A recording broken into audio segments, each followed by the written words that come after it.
Kunoo arraa magaalaa Daawititti fayyisaa kan ta'e Kiristoos isiniif dhalateera.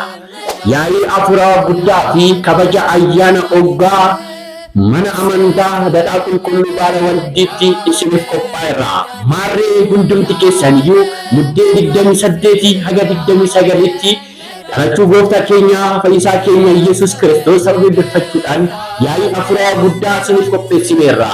Magaalaa Bishooftuu fi naannoo isheetti kan argamtan marti keessan baliiwwan keenya yaa'ii afuuraa guddaan barsoonni hedduun faarfattoonni hedduun kan irratti argaman.